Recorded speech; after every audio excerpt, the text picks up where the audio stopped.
দশক বছর ঘুরে ফিরল অভ্যুত্থানের মাস জুলাই। গণ অভ্যুত্থানের সেই দিনগুলোতে যে নবজাগরণের স্বপ্ন দেখেছিল এই জনপদের মানুষ, জাতির মানসপটে সে আকাঙ্ক্ষাকে এখনও জ্বলজ্বল করে জ্বলছে নাকি ফিকে হয়ে গেছে বেশ অনেকখানি? সেই প্রশ্নের উত্তর আমরা জানতে চাই। জেরুজালেম প্রেজেন্টস মিট দ্য পিপলে আপনাদের সবাইকে স্বাগত জানাচ্ছি। আমি জান্নাতুন নাইম। আজকে আমাদের সাথে কথা বলতে স্টুডিওতে রয়েছেন রেজাউল করিম রনি, লেখক, চিন্তক এবং সম্পাদক জবান, এবং আরও রয়েছেন উমামা ফাতেমা। তিনি জুলাই গণ অভ্যুত্থান যেটি হয়েছিল তার অন্যতম সংগঠক হিসেবে কাজ করেছেন। উমামা ফাতেমা এবং রেজাউল করিম রনি, আপনাদের দুজনকেই স্বাগত। এবং দর্শক, আপনাদেরকে জানিয়ে রাখি যে আমাদের সাথে স্টুডিওতে রয়েছেন তরুণ প্রজন্মের প্রতিনিধিরা। তারা আজকে আমাদের অতিথিদের প্রশ্ন করবেন। রেজাউল করিম রনি, আপনাকে দিয়ে আলোচনাটা শুরু করতে যাচ্ছিলাম। গেল 28 এপ্রিল দেখলাম আপনি লিখেছেন যে শহীদদের শাসন শুরু না করতে পারলে বুঝতে হবে আমরা ব্যর্থ, ভণ্ড, সুবিধাজীবী। এবং আপনি সোরেনের একটি অংশ কোট করেছেন এবং সেখানে মানে সোরেনের কোটাংশটা আমি বলে দিই। The tyrant dies and his rule is over, the martyr dies and his rule begins. আপনার কি মনে হয় যে শহীদদের শাসন আমরা যে জুলাই অভ্যুত্থান বিশাল এক স্বপ্ন নিয়ে করেছিলাম, মানে সেটা তো শুধু নির্বাচনের স্বপ্ন ছিল না, অনেক কিছুর স্বপ্ন ছিল, তার পথে কতদূর এগোতে পেরেছে? এবং শহীদদের যে শাসনের কথা বলছেন সেই শাসনের পথেই বা আমরা কতদূর যেতে পারলাম?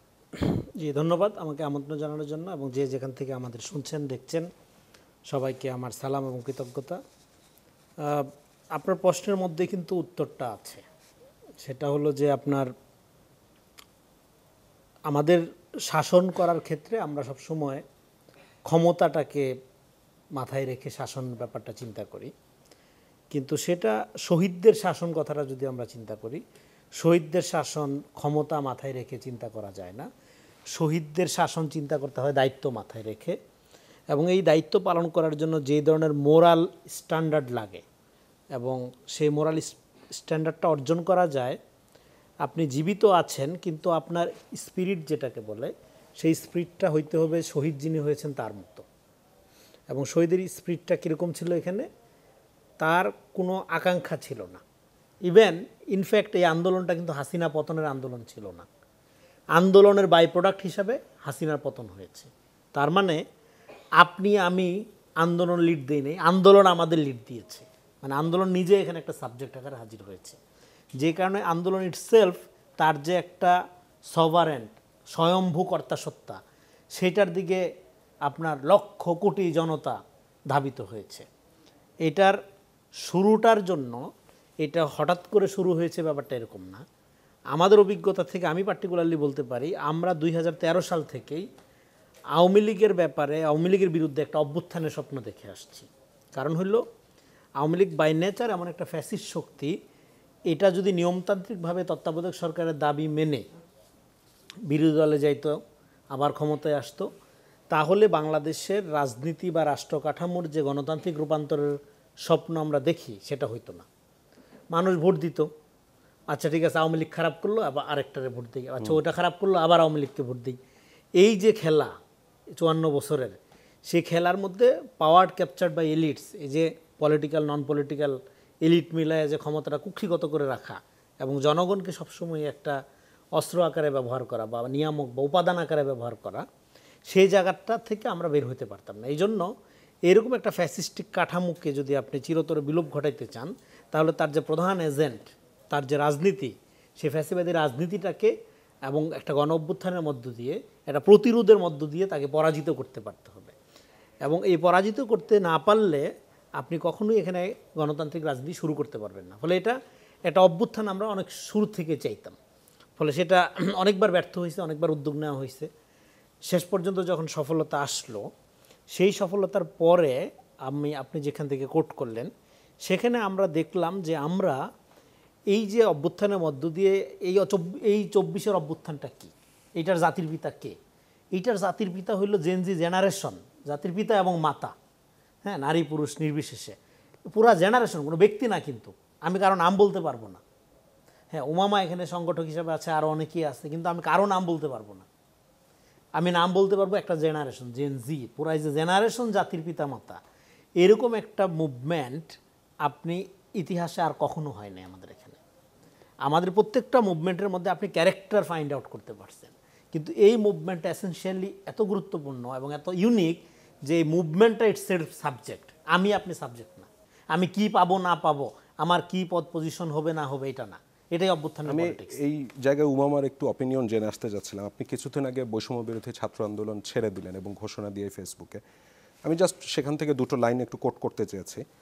আপনি লিখেছেন, যারা আমাকে কষ্ট দিয়েছে, আমার সাথে নোংরামি করেছে এতগুলা মাস, অভ্যুত্থানকে বাজার দরে কেনাবেচা করেছে, তাদের আমি কখনো ক্ষমা করব না।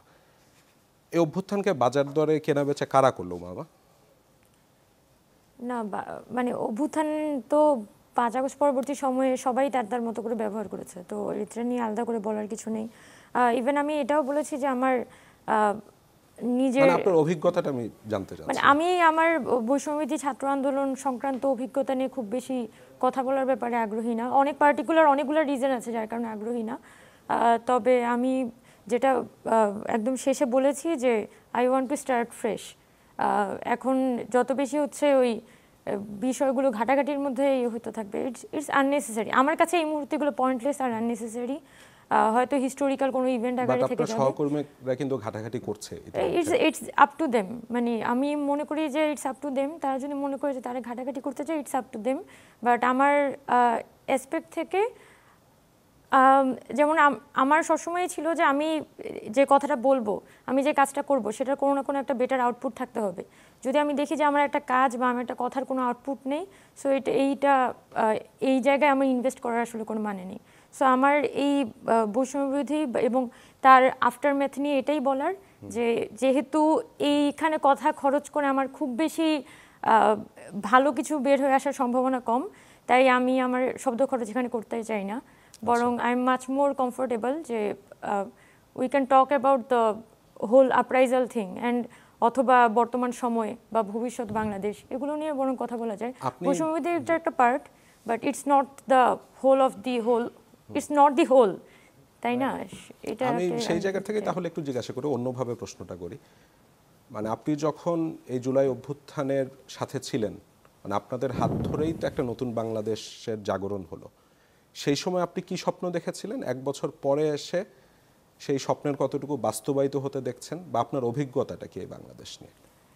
না, অভিজ্ঞতা বলতে স্বপ্ন দেখেন কিনা? না, আমি কিছুটা প্র্যাকটিক্যাল থাকতে চাই, সবসময় আমি প্র্যাকটিক্যাল থাকতে চাই, যদিও মানুষ অনেক স্বপ্ন দেখে, কিন্তু বাস্তবতা হচ্ছে যখন শেখ হাসিনার গত 17 বছরের শাসনামলে সে যেভাবে করে আসলে এই দেশটাকে প্রত্যেকটা ইনস্টিটিউশন সে ধ্বংস করেছে, যেভাবে করে আমাদের তরুণদের স্বপ্নগুলো ধ্বংস করেছে, এই এমন একটা পরিস্থিতি, তো দেশ তো রীতিমতো একটা খাদের কিনারে এসে পৌঁছেছিল।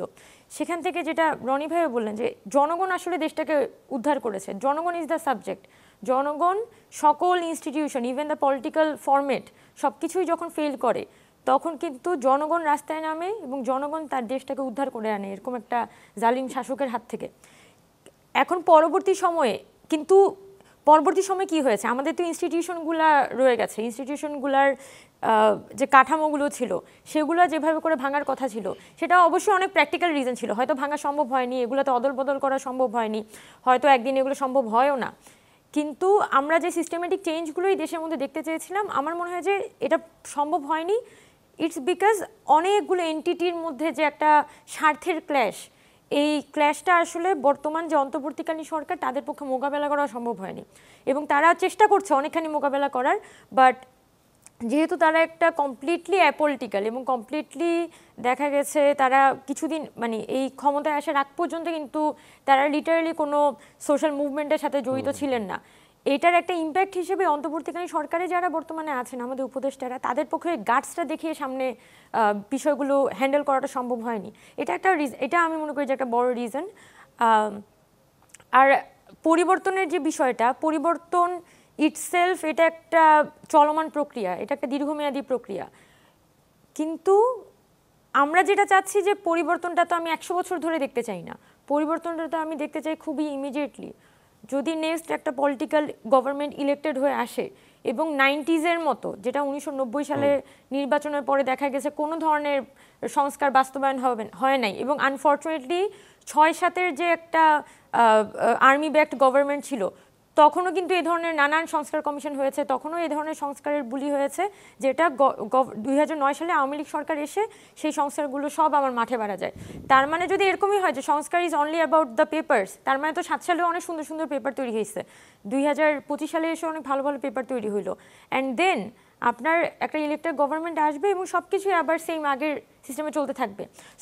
সো এই যে একটা জনগণ যে এরকম একটা ডেড এন্ডে পুনরায় গিয়ে পৌঁছাচ্ছে, যেখানে পলিটিক্যাল সিস্টেমটা টোটালি ফেল করছে এবং not a single political party বা সিঙ্গেল পলিটিক্যাল এন্টিটি তারা কিন্তু ওই হোপটা দেখাতে পারছে না।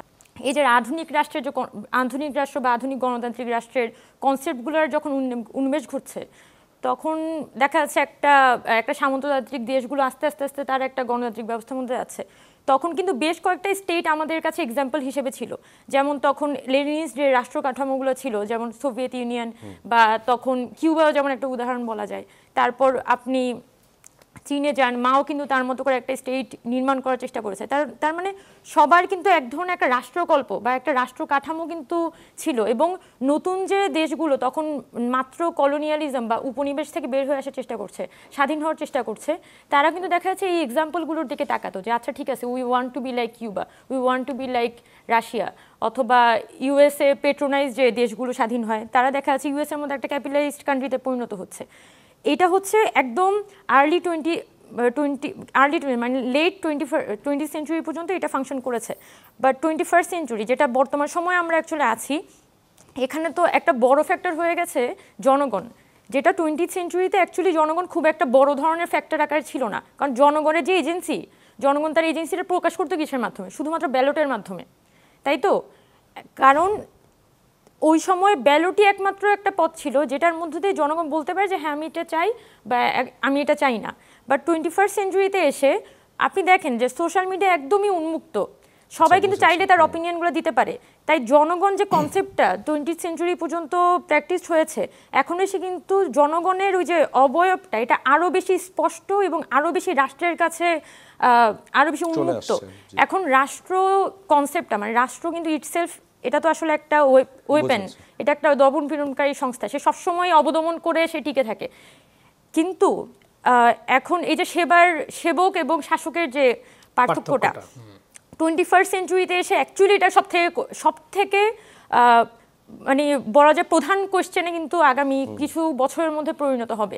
ইভেন ট্রাম্প দেখবেন যে ট্রাম্প যেভাবে করে আমেরিকাকে রুল করার চেষ্টা করছে একদমই বাহুবলী স্টাইলে, ইট ডোন্ট হ্যাপেন। ইউএসএ বা অলরেডি কান্ট্রিগুলো কিন্তু কিভাবে কনভার্টেড হচ্ছে, তারা কিন্তু ভোটিং আর হ্যাঁ বা না ভোট না, আপনি আওয়ামী লীগ বিএনপির মধ্যে ভোট দিবেন না, ভোটিংটা হয়ে যাচ্ছে অ্যাকচুয়ালি র্যাঙ্ক চয়েসের দিকে হয়ে যাচ্ছে। 5টা অপশন থাকবে, আপনি 1 থেকে 5 পর্যন্ত আপনার চয়েসগুলোকে।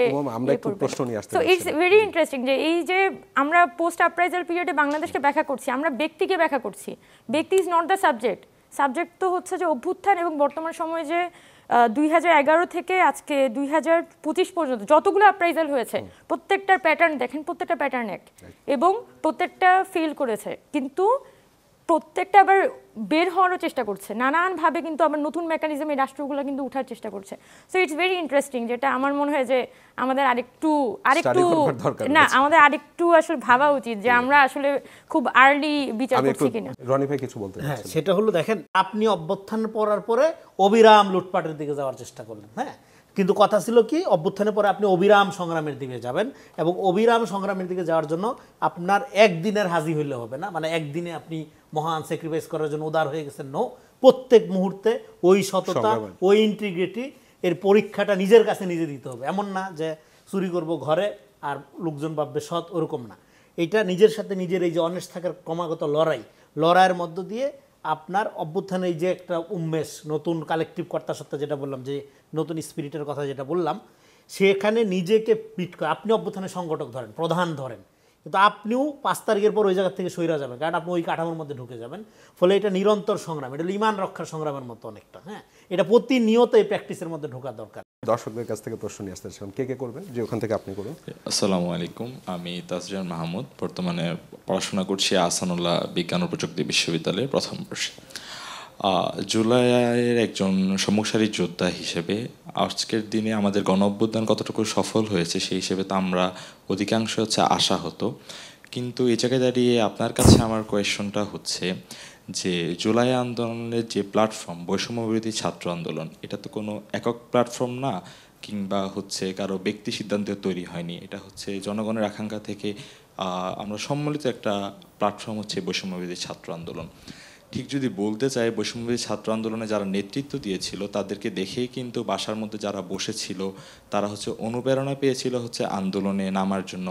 যেমন উম্মামা ফাতেমা কিংবা নুসরাত তাবাসসুম, তাদেরকে দেখে কিন্তু অনেক মেয়েরাও হচ্ছে আন্দোলনের জন্য বাসা থেকে বের হয়েছিল। কিন্তু এই মুহূর্তে দাঁড়িয়ে আপনি যে বৈষম্যবিরোধী ছাত্র আন্দোলন প্ল্যাটফর্মটা ছেড়ে দিলেন, এখনও কিন্তু আমাদের জুলাই সনদটা দেওয়া হয়নি। দ্যাট মিনস হচ্ছে আজ থেকে 50 বছর পরে কিংবা 20 বছর পরে গিয়ে যদি আমাদের এই আন্দোলনটাকে জঙ্গি আন্দোলন আখ্যা দেওয়া হয়, তখন কিন্তু এই দায়কে আপনি এড়াতে পারেন। কজ অফ হচ্ছে আপনি জুলাই সনদ নিয়ে কিছু বলে যাননি, এবং আপনি বললেন যে জুলাই এই গণঅভ্যুত্থানটাকে বেচাকেনা করা হচ্ছে। সো আপনার উচিত ছিল যারা আপনাকে থেকে অনুপ্রেরণা পেয়ে এই আন্দোলনে যুক্ত হয়েছিল তাদের কাছে খোলাসা করা যে এটা বেচাকেনাটা কী হচ্ছে, বা ভিতরে কি যে আপনাদের মধ্যে ঝামেলা, এই জিনিসটা জনগণের কাছে বা আমরা যারা আন্দোলন করেছি সবার কাছে হচ্ছে খোলাসা করার কি। যেমন ধরতে পারেন আপনি একটা জাহাজ নিয়ে 5 জন ক্যাপ্টেন নিয়ে রওনা হলেন আমাদেরকে নিয়ে, সো আপনার বাকি 5 জন ক্যাপ্টেনের সাথে আপনার ঝগড়া রাখলো বা বাকি 5 জন ক্যাপ্টেনই চলে গেল, সো আপনি একজন ক্যাপ্টেন ওই জাহাজে আছেন, তাহলে কি আপনিও চলে যাবেন সবাইকে রেখে? ধন্যবাদ। সংক্ষেপ উত্তরটা নিয়ে আমরা একটা ছোট বিরতিতে চলে যাব। আচ্ছা, না, আমরা তো আসলে একটা জার্নির মধ্যে আছি। আমি নিজের রাজনীতি জীবনটাকে এইভাবে করে বলি, আমি তো আসলে জুলাই আগস্ট মাসে আসিনি। আমার জার্নিটা শুরু হয়েছিল, আমি যদি বলি 2017 সালে, যখন আমি প্রথম সুন্দরবন আন্দোলনের মাধ্যমে আস্তে আস্তে মাঠে আসা শুরু করি। তো জুলাই আগস্টের অভ্যুত্থানকালীন যে সময়টা, তার আগে বহু বছর ধরে বাংলাদেশে কিন্তু মানুষ মাঠে মোবিলাইজ হচ্ছে, কমিউনিটি আকারে মোবিলাইজ হচ্ছিল, এবং শেখ হাসিনার যে বিভিন্ন, তখন হয়তো তার কোনো ল নিয়ে বা কোনো একটা রেপ কেস বলি বা কোনো একটা খুনের কেস, কোনো গুমের কেস, এটা নিয়ে কিন্তু মানুষ মাঠে মোবিলাইজড হয়েছে। আবরার ফাহাদ একটা উদাহরণ, 2019 সালে তাকে পিটিয়ে মারা হয়, আমরা সবাই তখন মাঠে ছিলাম। তো জুলাই আগস্ট সেটারই ধারাবাহিকতা, একটা বড় মুভমেন্ট হয়, এবং ফর্চুনেটলি ইট ক্লিকড, এবং প্রত্যেকটা মানুষ সামহাও প্রত্যেকটা পাজেলের প্রত্যেকটা পিস অ্যাকচুয়ালি ম্যাচ করে, এবং শেষ পর্যন্ত আমরা শেখ হাসিনাকে টপল ডাউন করতে সমর্থ হই। এখন আমরা যেটা মানে হয়তো একটু থিওরিটিক্যাল আলাপ করছিলাম, বাট দ্য থিং ইজ, যখন আমি অ্যাকচুয়ালি পুরো ক্ষমতার কাঠামোটাকে ইনট্যাক্ট রেখে আমি নিজে ক্ষমতায়িত হওয়ার চেষ্টা করব, তাহলে আমি কিন্তু ওই ক্ষমতা কাঠামোর মধ্যে নানানভাবে আসলে ফেসে যেতে থাকবো। এটাই কিন্তু ক্ষমতার ভাষা। এবং আমি যেই হই না কেন, আমি একদম পুত পবিত্র, আমি একদম নিপাট ভদ্রলোক, কিন্তু আমি ওই ক্ষমতা কাঠামো কিন্তু আমাকে নানানভাবে জড়িয়ে ফেলবে। এটা হচ্ছে ক্ষমতার ভাষা। এখন বৈষম্যবিরোধী ছাত্র আন্দোলনের ক্ষেত্রে ইভেন আমি যখন এটার সঙ্গী হচ্ছিলাম বা এটার সাথে যুক্ত হচ্ছিলাম, আপনি যে স্বপ্নগুলোর কথা বলেছেন, একই স্বপ্ন তো আমি স্টিল নাও দেখি, বা এই স্বপ্নগুলো দেখেই আমি গিয়েছিলাম যে হয়তো আমি বেটার কিছু রিফরমেশন পলিসিজ এখানে দিতে পারবো যেটার ইম্প্যাক্টফুল হবে। এর পাশাপাশি জুলাইয়ের শহীদ আহতদের চিকিৎসা বা এই প্রসঙ্গগুলো হয়তো আমি আরও ইম্প্যাক্টফুলি সামনে আনতে পারবো। সেই জায়গা থেকে আমি বৈষম্যবিরোধী ছাত্র আন্দোলনের সাথে যুক্ত হই। বাট ইন ইটস সোল, মানে বৈষম্যবিরোধী ছাত্র আন্দোলন যে গ্রুপটা বা যারা ওই মুহূর্তে পুরোপুরি তাদের মতো করে লোকজনকে ইনকর্পোরেট করছিল এই প্ল্যাটফর্মে, তারা হয়তো এই প্ল্যাটফর্ম থেকে অ্যাকচুয়ালি একটা পলিটিক্যাল পার্টি ফর্ম করতে চাইতো। হয়তো তাদের একটা ইচ্ছা ছিল তারা পরবর্তীকালে একটা পলিটিক্যাল পার্টি এই প্ল্যাটফর্মটার যে জনপ্রিয়তা সেটা থেকে আস্তে আস্তে ফর্ম করবে। এখন এইটা নিয়ে এটা হয়তো ডিবেটেবল ইস্যু যে পলিটিক্যাল পার্টি ফর্ম করা বেটার ছিল নাকি জুলাইয়ের সকল দায়িত্ব পালন করে গিয়ে পলিটিক্যাল পার্টি করা বেটার ছিল। বাট আমার কাছে যেটা মনে হয়েছে যে আমি যে ফর্মে আসলে ফাংশনটা করতে চাচ্ছিলাম, আমি চাচ্ছিলাম যে জুলাইকে সামনে রেখে এবং অভ্যুত্থানটাকে সামনে রেখে এবং অভ্যুত্থানের ভাষাটা নির্মাণ করা, পরবর্তীকালে এর ডকুমেন্টেশন করা, অভ্যুত্থানের অ্যারাউন্ড এই ইনস্টিটিউশনগুলো যে কলাপস করেছে এগুলোকে কীভাবে করে সিস্টেমেটিক্যালি চেঞ্জ করা যায়, এগুলো নিয়ে কাজ করার ব্যাপারে আমি অনেক বেশি আগ্রহী ছিলাম। বাট যখনই ক্ষমতার প্রশ্ন আসবে বা আপনার নির্বাচন প্রশ্ন আসবে, তখন অবশ্যই সংস্কার একটা গৌণ প্রশ্ন হয়ে দাঁড়াবে, কারণ আপনার কাছে একদমই সামনের একটা মানে গোল আছে এবং আপনি তো চাইবেন ওটাতে সাকসিড হইতে। সো এটা ডিফারেন্স অফ পারসেপশন। এখন আমি যেটা মনে করি যে মানে এই যে সরে আসা বলতে আমি অনেক দিন ধরেই এই প্ল্যাটফর্মটা থেকে কিছুটা দূরত্ব বজায় রেখে আছি, এখন এসে যখন আমি ফাইনালি আমি বলেছি সম্পূর্ণ প্রশ্ন নিব না যে আপনি যখন আমি ফাইনালি বলেছি যে আমি এটার সাথে থাকবো না, আমি আমার জায়গা থেকে একটা এক্সপ্লেনেশন দিয়েছি, কিন্তু আমি যেটা বলছি যে হয়তো আমি এক্সপ্লেনেশন বা এটা নিয়ে ফার্দার আলাপ করতে হয়, তাহলে আমি আরো গুছিয়ে আলাপ করবো। ভেঙে ভেঙে ভেঙে ভেঙে একজন কাউন্টার দিবে, আমি কাউন্টার দিব, দরকার নেই। আমি ওই মানুষটা না যে মানুষটা হচ্ছে এসব জিনিসের মধ্যে এনগেজ হই। সো ইটস বেটার যে পরবর্তীকালে এই বিষয়গুলো নিয়ে আমরা হয়তো আরো বেটার কি বলা যায়, আরো সুন্দর কনস্ট্রাকটিভ ভাবে হচ্ছে আলাপটা করতে পারবো। আমি এটার বাইরে আলাপ করতে চাই না, সেজন্য আমি চুপ আছি, এটাই আর কি। আমরা একটা ছোট বিরতি নিয়ে আসতে যাচ্ছিলাম। দর্শক, জেডএসআরএম প্রেজেন্টস মিড ডে পিপলের সময় হলো একটা ছোট্ট বিরতির, ফিরছে একটু পর, সাথে থাকবেন।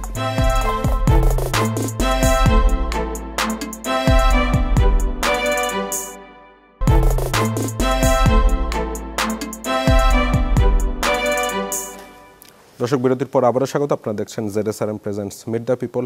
আমরা আলোচনা করছিলাম জুলাই গণঅভ্যুত্থান নিয়ে। আমাদের সাথে অতিথি হিসেবে রয়েছেন উমামা ফাতেমা, জুলাই গণঅভ্যুত্থানের অন্যতম সংগঠক, এবং রয়েছেন রেজাল করিম রনি, লেখক, চিন্তক এবং সম্পাদক জবান।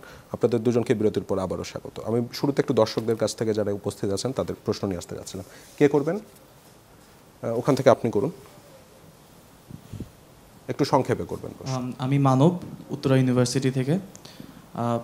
আপু, আপনি যেটা বললেন, আপনার কথা থেকেই বলি যে বৈষম্য বিরোধী ছাত্র আন্দোলনের সাথে আপনি জড়িত ছিলেন, সেখানে অনেক আশা নিয়ে আপনি তাদের সাথে অ্যাড হয়েছিলেন, কাজ করেছেন। আপনাকে দেখে অনেক মেয়েরা এবং সবাই আমরা বাংলাদেশের যারা নিউট্রাল পার্সপেক্টিভ থেকে এই আন্দোলনের সাথে জড়িত ছিলাম, আপনাদের মতো যারা পোস্টার পার্সোনালিটিস ছিলেন, তাদের দেখে আমরা এই আন্দোলনে এসেছিলাম একটা উৎসাহ নিয়ে, যে যেভাবেই হোক এই বৈষম্য বাংলাদেশ থেকে দূর করতে হবে, অন্যায়কে বাংলাদেশ থেকে দূর করতে হবে। তো সেখান থেকে দাঁড়িয়ে আপনিও যেরকম আশাহত হয়েছেন, আমরা যারা এটার সাথে জড়িত ছিলাম এই আন্দোলনের সাথে, তারা তো ব্যাপকভাবে আশাহত হয়েছি।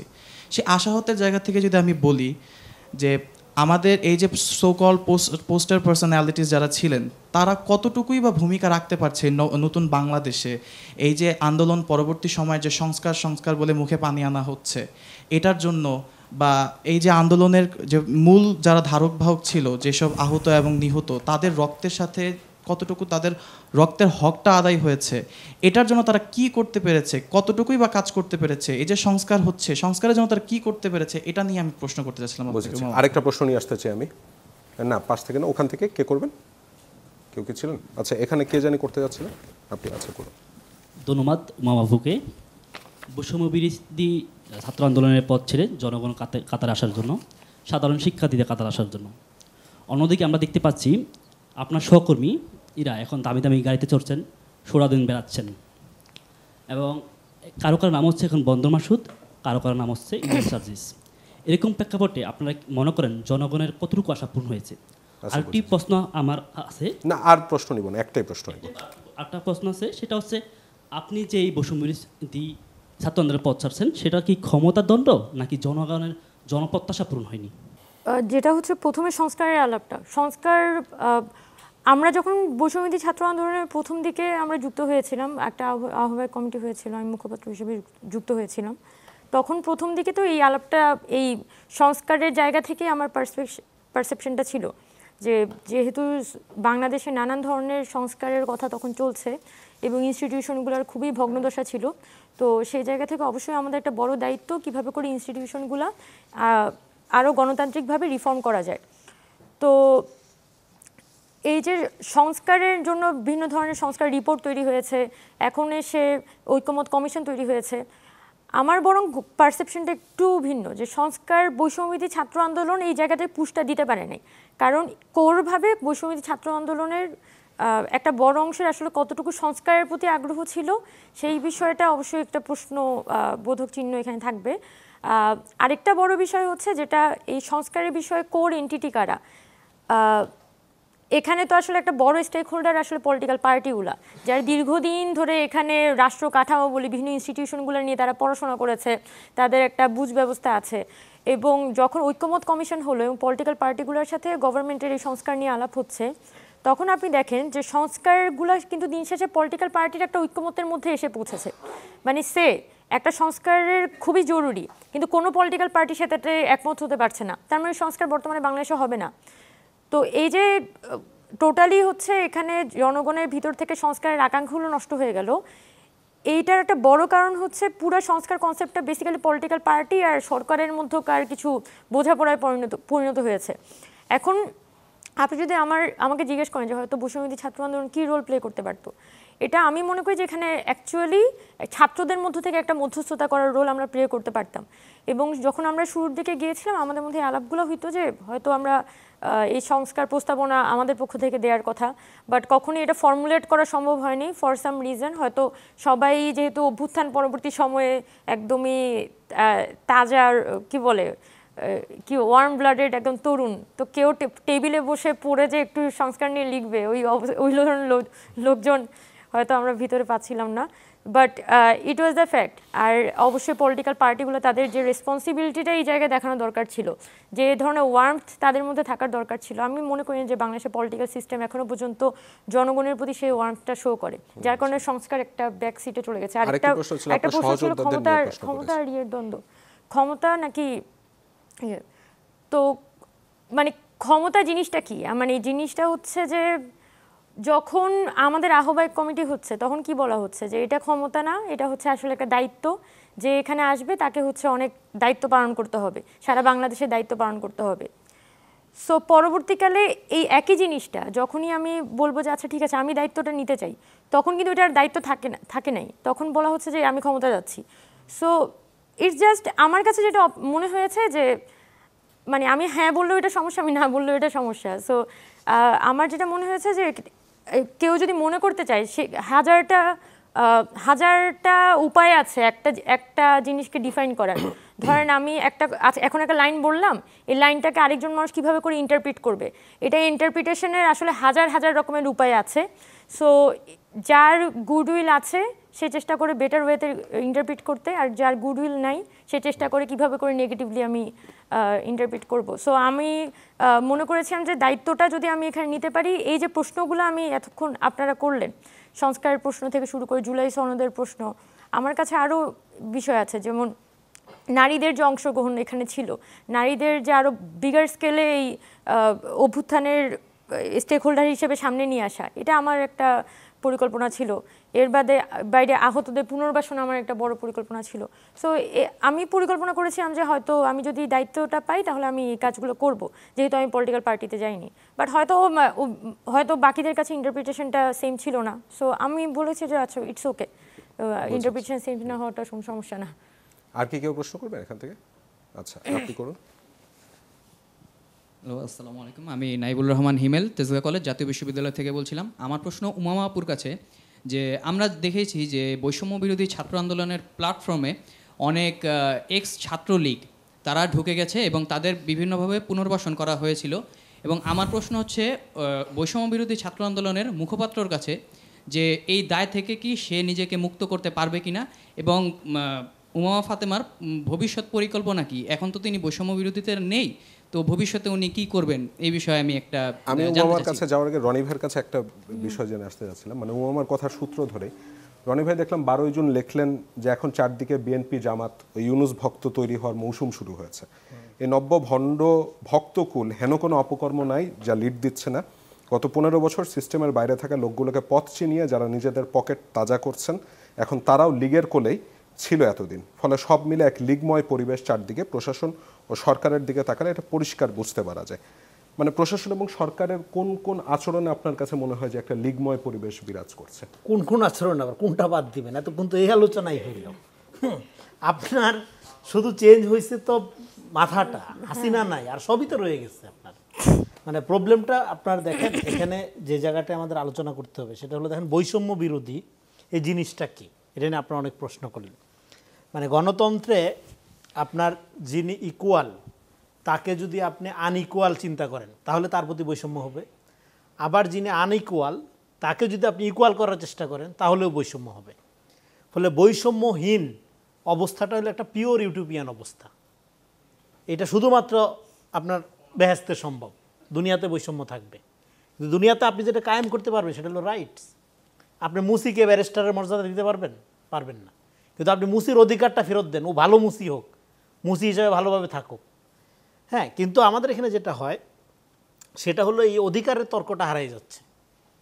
আপনার বৈষম্য বিরোধী এটা তো একটা এটা হলো আপনার, এটা আমরা অ্যাচিভ করতে চাই বৈষম্যহীন সমাজ।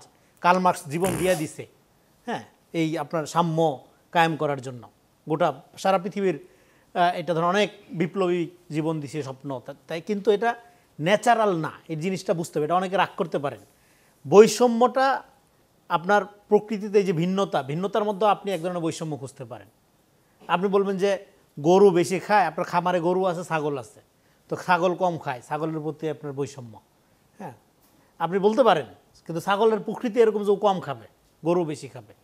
একই খাবার ধরেন, একই গামলার মধ্যে আপনি খাবার দিচ্ছেন, একদিকে একটা গরু দিচ্ছেন, একটা ছাগল দিচ্ছেন, ছাগল কম খাচ্ছে, আর কেউ দেখে যদি বলে যে ছাগলের বৈষম্য করছে গরুর সাথে খাইতে, হ্যাঁ ছাগল কম খাবে, এটাই তো স্বাভাবিক, তারা গরুর সাথে ওরা দিচ্ছেন কেন, ওরা আলাদা করেন।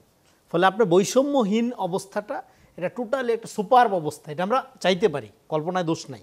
কিন্তু প্র্যাকটিক্যালি হইলো আপনি চাবেন রাইটস, আপনি সমাজে হিন্দু মুসলিম পাহাড়ি যেই আছে নাগরিক, তার অধিকারের জন্য সোচ্চার হবেন। এবং অভ্যুত্থানটা তাই হয়েছিল। প্রাইভেটের ছেলেটা কি উপদেষ্টা হওয়ার জন্য আন্দোলনের নাম ছিল?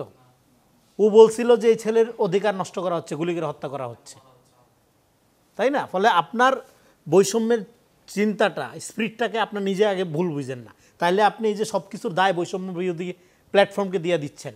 এই আন্দোলনের সোল এজেন্ট কি বৈষম্য বিরোধী প্ল্যাটফর্ম? এখানের কৃষক, শ্রমিক, টোকাই, নারী, বোরকা পরা, মাদ্রাসা ছেলে, এরা কই? কৃষক। তো ফলে বৈষম্য বিরোধী এটা একটা প্ল্যাটফর্ম আকারে হাজির হয়েছে। ওকে ফাইন, এটা প্ল্যাটফর্মই, এইটা সোল এজেন্ট না, এইটা আপনার 8-10টা এন্টিটির মতোই একটা এন্টিটি।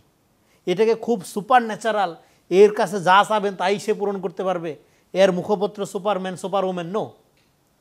সে তো অভ্যুত্থানের পরে এই কাঠামোর মধ্যে বিলীন হয়ে গেছে। অভ্যুত্থানের পরে ঘটনাটা কি ঘটে, যেটা উমামা খানিকটা বলার চেষ্টা করলো, সেটা আপনার পলিটিক্যাল সায়েন্টিস্টদেরও মত যে অভ্যুত্থানের পরে সংস্কার, পুনর্গঠন এগুলোর চেয়ে বিদ্যমান আপনার যেই দলগুলো থাকে বা সংগঠনগুলো থাকে, তারা যেটা করে ক্ষমতার প্রতিযোগিতায় লিপ্ত হয়। ক্ষমতার প্রতিযোগিতায় যখন লিপ্ত হয় তখন পুরা সিনারিওতে যেটা মিসিং হয় সেটা হলো অভ্যুত্থান বা বিপ্লব। আপনার নিজের হইতে হবে পলিটিক্যাল এজেন্সি, কারো উপর ভরসা না। ক্ষমতার সাথে আপনার সম্পর্ক কেমনে কায়েম করবেন, সেই স্ট্রাগলটা আপনার করতে হবে। আমার কাছে চলে আসতে যাচ্ছে, আপনার কাছে একটা প্রশ্ন ছিল ভবিষ্যৎ পরিকল্পনা নিয়ে, সাথে আমি আরেকটি প্রশ্ন যদি নিয়ে আসি তারপর একবার উত্তর নেব। আর কে করতে যাচ্ছেন? জি আপনি করুন। আমি আয়েশা সিদ্দিকা আনিকা, পড়ছি আহসানুল্লাহ বিজ্ঞান ও প্রযুক্তি বিশ্ববিদ্যালয়ে। আমার প্রশ্ন রনি ভাইয়ের কাছে। ভাইয়া, আমাদের জুলাইয়ের পরে বৈষম্য বিরোধী আন্দোলন, বৈষম্য বিরোধী সংগঠনটা ভেঙে যে এনসিপি গঠন হলো, এই এনসিপির গঠন হওয়া কতটুকু যৌক্তিক ছিল বলে আপনি মনে করেন, এবং এনসিপিকে ভবিষ্যতে আপনি কোথায় দেখছেন, বা আপনি কতটুকু মনে করেন যে দেশের সংস্কারের জন্য এনসিপি কতটুকু যৌক্তিক? আচ্ছা, আমি উমামার কাছ থেকে আগে তার ভবিষ্যৎ পরিকল্পনাটা জেনে আসি খুব সংক্ষেপে, তারপর আমি রনি ভাইয়ের কাছে চলে যাব এনসিপিকে নিয়ে। আমি যে বিষয়টা বুঝি যে এতদিন আমাদের কিন্তু সংগ্রামটাই করতে হয়েছে, এই সংগ্রামটাই করতে হয়েছে, অধিকার প্রতিষ্ঠার সংগ্রাম। আওয়ামী লীগের বিরুদ্ধে আওয়ামী লীগ যেভাবে করে আমাদের যান জবানের স্বাধীনতা তারা কেড়ে নিয়েছিল, সেটাকে প্রতিষ্ঠা করার জন্য আমাদের লড়াই করতে হয়েছে। এখনও সামনের দিনে আবার এই লড়াইটা হয়তো সিস্টেমেটিক চেঞ্জের জন্য আমাদের পুনরায় একত্রিত হতে হবে, এবং আমি সেটা জারি রেখে যাব। আমার জায়গা থেকে আমি এটা বলতে পারি। রনি ভাই, আপনার কাছে একটা প্রশ্ন ছিল, খুব সংক্ষেপে আমি নিব উত্তর। সংক্ষেপে বলি, দেখেন এনসিপি কিন্তু প্রথমে তারা গঠন করতে চায়নি। এনসিপি কেন গঠন করতে হলো, এর আগেও কিন্তু ছাত্ররা আন্দোলন করছে, 52 থেকে যদি ধরেন অনেক আন্দোলন করছে, কিন্তু এইবার একটু ডিফারেন্ট। কেননা আপনার এইবার আন্দোলনের মধ্য দিয়ে যেটা হয়েছে যে আপনার ধরেন এখানে কিন্তু পলিটিক্যাল পার্টিগুলো আন্দোলন করতেছিল, কিন্তু পলিটিক্যাল পার্টিগুলোর প্রতি মানুষের একটা অনাস্থা ছিল, এটা স্বীকার করতে হবে। ধরেন বিএনপি জামাত কি পিটায় মারা হচ্ছিল না, ক্রসফায়ার দেওয়া হচ্ছিল না, গুম করা হচ্ছিল না, কিন্তু কেন সাধারণ নাগরিকরা মনে করলো না যে এটা অন্যায়, হোক সে বিএনপি হোক সে জামাত, তাকে মারা যাবে না। প্রতিরোধের জন্য কিন্তু সে নামে নাই, কারণ সে মনে করে আচ্ছা বিএনপি মারতেছে মারুক, জামাত মারতেছে মাইরা শেষ করে দেখ, আমি বিসিএসটা দিব, তাই না? এই যে একটা সেলফিশ আত্মপ্রতারক মিডল ক্লাস তৈরি হয়েছে, এইটাই বাংলাদেশকে আজকে এই জায়গায় নিয়ে আসছে। এই কথা শুনলে অনেকে রাগ করতে পারে, কিন্তু এটাই বাস্তবতা। ফলে সে তখন এনসিপি দেখলো যে এই যে পলিটিক্যাল কাঠামো, এই পলিটিক্যাল পার্টিগুলো তো অভ্যুত্থানের মধ্য দিয়ে যে আকাঙ্ক্ষা তৈরি হয়েছে এটা কোনো কিছুই তারা ধারণ করবে না। তখন তারা লেটলি, আমি বলবো অনেক দেরিতে তারা পার্টিটা ফর্ম করছে, এবং পার্টিটা ফর্ম করতে গিয়ে তাদের যেটা হয়েছে, এখানে পলিটিক্যাল যে স্ট্রাকচার, সেই স্ট্রাকচারটা একই রকম রেখে, এবং তাদের একটা অংশ ক্ষমতায় আরেকটা অংশ মাঠে থাকার কারণে তাদের যে লেজিটিমেসি, যখন আপনি ক্ষমতায় চলে যান, এমনিতে আপনি অভ্যুত্থানের ফোর্স, তখন জন আকাঙ্ক্ষার যে মানে ধরেন বিশাল পাহাড় বোঝা তার উপর চেপে বসছিল, ফলে একদিক থেকে সরকারের দিক থেকে সে ব্যর্থ, এদিক দিয়ে মাঠের রাজনীতিতেও সে ধরেন কোণঠাসা। হ্যাঁ, তার নানা অভিযোগ, নানা আপনার কি বলে যে বিতর্কের মধ্যে তাকে জড়াই যেতে হচ্ছে। ফলে এই বাস্তবতায় এনসিপি গঠন করাটা কোনো সমস্যা না, কিন্তু সমস্যা হলো যে প্রক্রিয়া এনসিপিকে গঠিত হইতে হইলো সে প্রক্রিয়ার মধ্যে কিছু সমস্যা রয়ে গেছে। যেমন হলো ধরেন সে না বিপ্লবী না অভ্যুত্থানকারী, এটা প্রথমত সে ডিসাইড করতে পারতেছে না। তারপর হলো অভ্যুত্থানের সোল এজেন্ট শাস্তি গিয়ে সে যেটা করছে, তার যে অন্যান্য স্টেক ছিল, আজকে প্রাইভেটের বড় অংশ কেন এনসিপির সাথে নাই, আজকে কওমি জেনজির বড় অংশ কেন নাই, আজকে নারীদের জেনজির বড় অংশ কেন তার সাথে নাই, আজকে কৃষক জেনজির বড় অংশ কেন তার সাথে নাই, আমি অন্য বয়সের কথা বাদই দিলাম। ফলে এই যে সবাইকে একত্র রাখা গেল না, একত্র না রাখা যা, তার মধ্যে একটা পার্টি করতে হইলো, তাকে পার্টি করতে গিয়ে পরে সে শুধু তার ক্ষমতার স্ট্রাগলের মধ্যে তাকে ঢুকেছে। পার্টি করা মানেই হলো স্ট্রাকচারালি আপনি ক্ষমতার জন্য লড়াই করবেন, সেটা যে ফরম্যাটই করেন। ফলে আপনার ফরম্যাটটা হয়তো আওয়ামী লীগের চেয়ে আলাদা হবে, বিএনপির চেয়ে আলাদা হবে, তাই না? তো এইটার কারণে আপনার এনসিপির ভবিষ্যৎ, আপনার এখনও পর্যন্ত এনসিপির ভবিষ্যৎ আছে যদি তারা রাজনীতিটা গঠন করতে পারে। আমি আরও দুইটা প্রশ্ন নিয়ে এসে উমামা, এরপর আপনি একটু সাপ্লিমেন্ট করে দিন। আর কি প্রশ্ন করবেন এখান থেকে? জি করুন। আসসালামু আলাইকুম, আমি মোহাম্মদ আসিফ, আসছি নওগাঁ থেকে, পড়াশোনা করতেছি এশিয়ান ইউনিভার্সিটি অফ বাংলাদেশে। আমার প্রশ্ন হচ্ছে, বাংলাদেশ একটি গণতান্ত্রিক দেশ, কিন্তু আমরা যদি দেখি যে বিভিন্ন দল, ওনারা যিনি রাষ্ট্রনায়ক হন, পরবর্তীতে দেখা যায় ওনার ছেলে আসতেছেন ক্ষমতা প্রদান হয়ে, বা এর পরবর্তীতে ওনার নাতি নাতনি, কিন্তু ওনারা কি ওনাদের দলে অন্য কোনো লোক খুঁজে পান না যোগ্য হিসাবে? এই বিষয়টা কি, এটা আপনি কিভাবে দেখেন? ওনার প্রশ্নের সাথে আমি একটা সাপ্লিমেন্টারি কোশ্চেনও করে ফেলতে যাচ্ছিলাম। আপনি কয়েকদিন আগেই লিখছিলেন যে শত্রুতার চেয়ে ভয়ঙ্কর যে বন্ধুত্ব, এবং ইসলামী দলগুলোর একটি আপনি আলোচনা করেছেন। মানে ইসলামী দলগুলোর ঐক্যকে কিভাবে দেখছেন, বা বাংলাদেশি ইসলামী দলগুলোর রাজনীতিকে আপনি কিভাবে দেখেন? আমি দুটোর উত্তরই খুব সংক্ষেপে একটু নিয়ে আসতে চাই। সংক্ষেপে এটাকে আমি একটা টার্ম ব্যবহার করেছিলাম যে ভায়োলেন্ট ফ্র্যাটার্নিটি, মানে হিংসাত্মক বন্ধুত্ব, মানে যেইরও বন্ধু হইলে আর শত্রু দরকার নেই। তো সেটা হলো কি, ধরেন স্বার্থভিত্তিক যে কোনো সম্পর্ক, সেটা আপনি ইসলামী হোক, অন ইসলামিক হোক, খ্রিস্টানি হোক, স্বার্থভিত্তিক সম্পর্ক দুদিন পরে ঝগড়া লাগবেই, এবং এটা একটা ভয়ঙ্কর রূপ নেবে। ফলে আমি ঐক্যে কোনো সমস্যা নাই, ইসলামী নন ইসলামী ঐক্য হইতেই পারে, কোনো সমস্যা নাই, কিন্তু ঐক্যের বেসিসটাকে, এটা নিয়ে আমি প্রশ্ন তুলছিলাম। আপনারা ঐক্য করতেছেন কি ভোটের বাক্সে, তো ভোটের বাক্সের জন্য ঐক্য যদি করতেছেন, তার মানে কি এটা আপনার ক্ষমতায় যাওয়ার সুবিধার জন্য করছেন, এটার সাথে তাহলে ইসলামের কোনো সম্পর্ক নেই, এটা একটা বুঝলাম। আরেকটা হলো যে আপনি এমন এমন দলের সাথে ঐক্য করছেন যার সাথে আপনার মতাদর্শগত বিরোধ আছে, যেমন দেওবন্দি ঘরানার সাথে জামাত ইসলাম মওদুদিবাদের ঐতিহাসিক বিরোধ আছে, এবং এটা স্বীকৃত। কিন্তু আপনি এখন ক্ষমতার প্রয়োজনে বলতেছেন না, আমাদের একটা আলাদা ভোট ব্যাংক হবে। তার মানে হলো আপনি আসলে এখানে কে কার শত্রু, দুইটার শত্রু, তাহলে এক শত্রু আরেক শত্রুকে প্রতিপালনের দায়িত্ব নিচ্ছে, ফলে যে শক্তিশালী হবে দুই দিন পরে কোচোকাটা করবে। এটা হলো ভায়োলেন্ট ফ্র্যাটার্নিটি, মানে আপনি একটা ভায়োলেন্সকে পরিতুষ্ট করার দায়িত্ব নিচ্ছেন in the name of political alliance. ফলে এটা একটা আনহোলি অ্যালায়েন্স আকারে দাঁড়াচ্ছে, এবং এটার সাথে ইসলামের মুক্তির কোনো সম্পর্ক নেই। অন্তত ক্ষমতার রাজনীতির জন্য আপনি এটা করতে পারেন। হ্যাঁ, এটা গেল এক নম্বর। রাজনৈতিক দলগুলো কি লোক পায় না নাকি? হ্যাঁ, রাজনৈতিক দলগুলো লোক পায় না নাকি? ও আচ্ছা, দেখেন আমাদের এখানে ডেমোক্রেসির দ্বারা, এটা মাহমুদ মামদানির একটা বিখ্যাত বই আছে, সিটিজেন অ্যান্ড সাবজেক্ট, জোহরান মামদানির বাবা, উনি কলম্বিয়ার প্রফেসর। ওনার একটা থিসিস আছে হলো, আপনার থার্ড ওয়ার্ল্ডের দেশগুলোতে আমরা ইলেকটেড কিং নির্বাচন করি, ধরেন আমরা নাম দেই প্রধানমন্ত্রী, কিন্তু আমাদের মানসিকতার মধ্যে আমরা তার সাথে রাজা রানীর মতো, মানে ধরেন তার চিন্তা করি, বিশাল সিংহাসনে বসে থাকবে, তার প্রতাপ ক্ষমতা, আঙ্গুলের ইশারায় ফাঁসি হয়ে যাবে। হ্যাঁ, এই যে রাজা রানীর ইমেজ, এইটা দিয়ে আমরা চিন্তা করি। আপনার ক্ষমতা কার হাতে? ক্ষমতা আপনার হাতে। ক্ষমতার এজেন্ট কে? পলিটিক্যাল পার্টি না, রাষ্ট্র না, আপনি। এই জায়গার থেকে চিন্তা করতে পারতে হবে। এই জায়গা থেকে চিন্তা করতে পারলে তাইলে হবে কি, এই যে বংশীয় যে আপনার যে ধারাটা আপনি বলতেছেন, সেটা অত গুরুত্বপূর্ণ হবে না। এখন এটা করা যায় না, এটা মুখে সুন্দর করে বললাম, শুনতে খারাপ লাগে না আশা করি, কিন্তু এটা করা যায় না। কেন করা যায় না? আপনার এখানে পাওয়ার ক্যাপচার্ড বাই এলিটস। আপনি ধরেন বাংলাদেশের সমাজ বলেন বা অন্য যে কোনো সমাজে বলেন, এই সমাজে আপনি আমি নেতৃত্বে উঠে আসতে পারবো।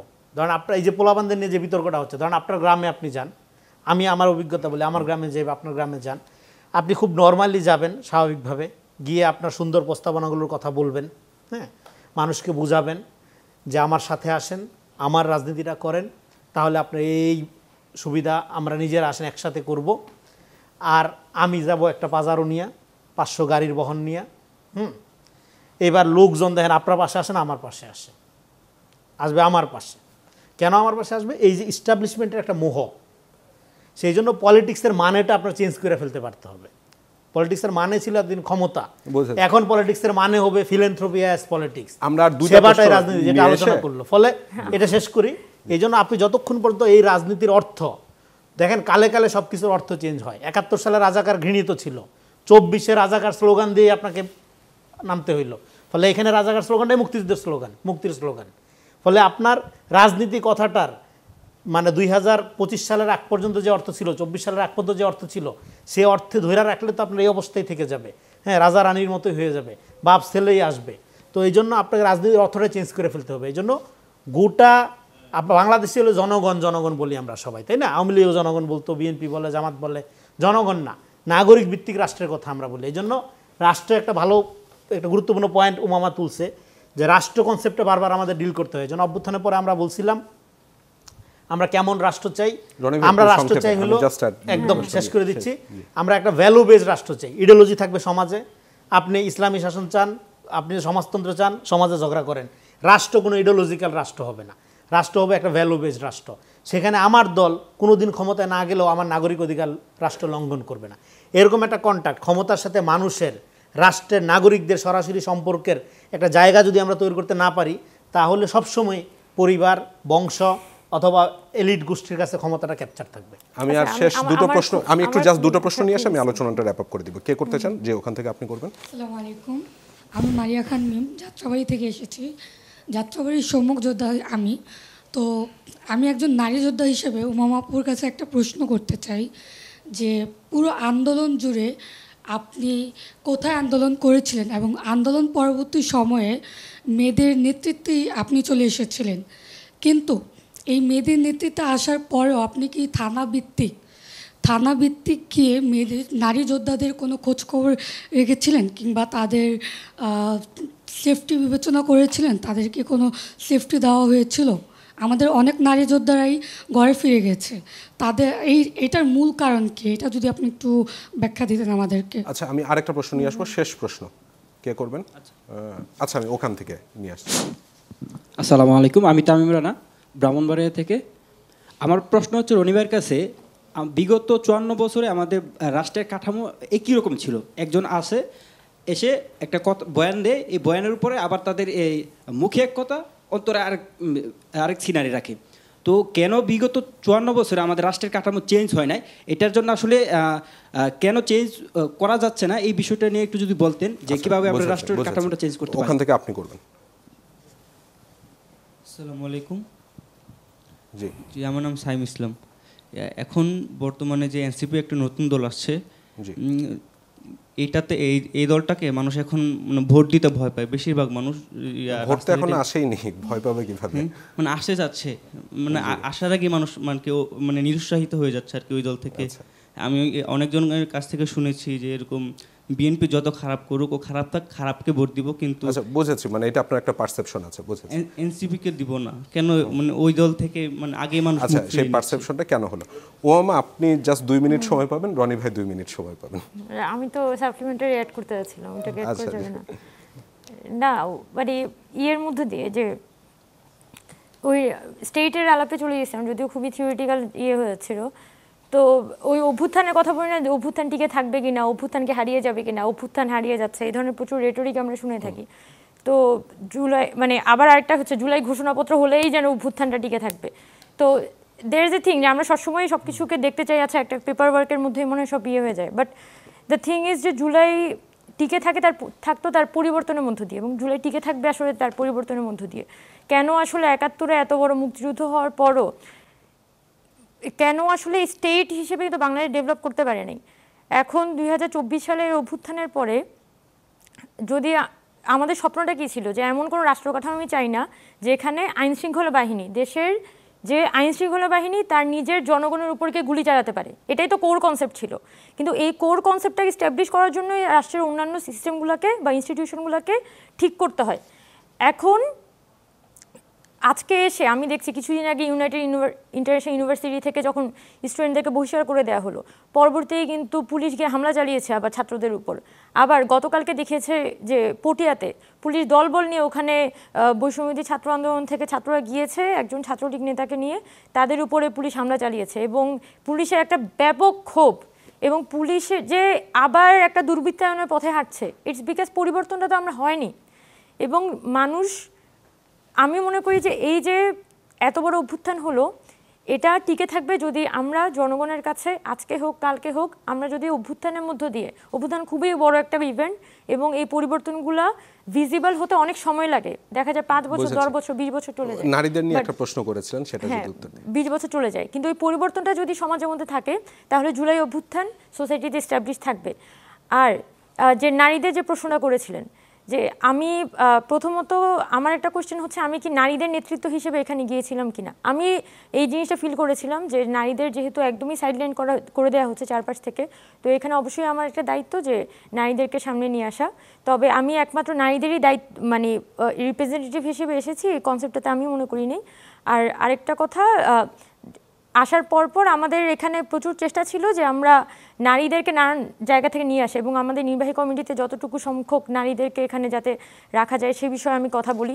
এবং বিভিন্ন আনফর্চুনেটলি যে অদ্ভুত অদ্ভুত ঘটনাগুলো হতে থাকে, বিভিন্ন কমিটি হলে কমিটি ফরমেশনের ক্ষেত্রে শুধুমাত্র মুখপাত্র পদটা নারীদেরকে দেওয়া হচ্ছিল। এটা মানে এটা প্রচুর ডিবেটেবল এবং আমিও বিষয়গুলো নিয়ে প্রচুর কোয়েশ্চেন করি যে হোয়াই অনলি স্পোক্স পার্সন পদটা, যে স্পোক্স পার্সন আসলে কথাও বলে না, সবসময় আহ্বায়ক সদস্য সচিব কথা বলে, মুখপাত্রর পদটা খুবই আলংকারিক একটা পদ। এখন জুলাইয়ের পরবর্তী সময়ে আমরা একটা উদ্যোগ নেওয়ার চেষ্টা করি এবং প্রায় প্রত্যেকটা জায়গায় কথা বলি যে ভয়াবহ রকমের সাইবার বুলিং এবং হ্যারাসমেন্টের শিকার হতে হয়েছে নারীদের প্রত্যেকটা সেক্টরে। এটা নিয়ে পুলিশের তৎকালীন সময়ে যে ঊর্ধ্বতন কর্মকর্তা বলি বা সরকারের যে বিভিন্ন সেক্টরগুলো আছে তাদের কাছে গিয়ে আমরা কথা বলেছিলাম, টিম আকারেও গিয়েছি এবং ব্যক্তিগতভাবেও কথা বলেছি। এখন যখন দেখা যাচ্ছে সেক্সুয়াল হ্যারাসমেন্ট বা সাইবার হ্যারাসমেন্টের কোশ্চেনগুলো আসছে, যখনই আমার কাছে কেউ এসে বলছে যে আপু আমি এরকম হ্যারাসমেন্টের শিকার হচ্ছি, আমি গিয়ে পুলিশকে বলছি যে এরকম ঘটনা হচ্ছে, মেয়েরা তো হ্যারাসমেন্টের শিকার হচ্ছে, বা আমি যে কোনো কর্তৃপক্ষের কাছে যাই, আমি নিজেও যখন হ্যারাসমেন্টের শিকার হচ্ছি গেলেই বলে যে ওই পেজগুলোতে আপনি রিপোর্ট মারেন অথবা আপনি কি করবেন একটা থানায় একটা জিডি করে রাখেন। তার মানে ফিমেল ইস্যুটা এখনও পর্যন্ত এটা খুবই সেকেন্ডারি একটা ইস্যু। ফিমেলদের কোনো সমস্যা হচ্ছে, ফিমেলদের ইয়ে করতে হবে, তাহলে হচ্ছে যে এটা হচ্ছে যে ফিমেলরাই আলাদা করে কথা বলবে, এটা খুব মেইনস্ট্রিম কোনো ইস্যু না। তো যখনই আমরা এগুলো নিয়ে কথা বলতে গিয়েছি খুবই খুবই খুবই বাধার মোকাবেলা করতে হয়। আরেকটা সংকট আমার চোখে পড়ে, এগুলো বললে যদিও অনেক সময় অনেক অফেন্ডেড হয়ে যায়, সেটা হচ্ছে ক্ষমতায়িত নারী, একটা হচ্ছে যে ক্ষমতায়িত পুরুষ আর ক্ষমতার কাছাকাছি থাকা নারী, দুইজনের অ্যাটিটিউডের মধ্যে কিন্তু খুব বেশি পার্থক্য থাকে না দেখা যায়। এবং কথা, আমার ভাষা যখন ক্ষমতার ভাষা হবে তখন তো আমি নারীর রিপ্রেজেন্টেশনটা করছি না, আমি ক্ষমতার রিপ্রেজেন্ট করছি। পাওয়ার হ্যাজ নো জেন্ডার, রাইট? তো আমি বেসিক্যালি ক্ষমতার রিপ্রেজেন্টেশন করছি। তো এই ঘটনা কিন্তু প্রত্যেকটা কাঠামোর ক্ষেত্রেই খাটে।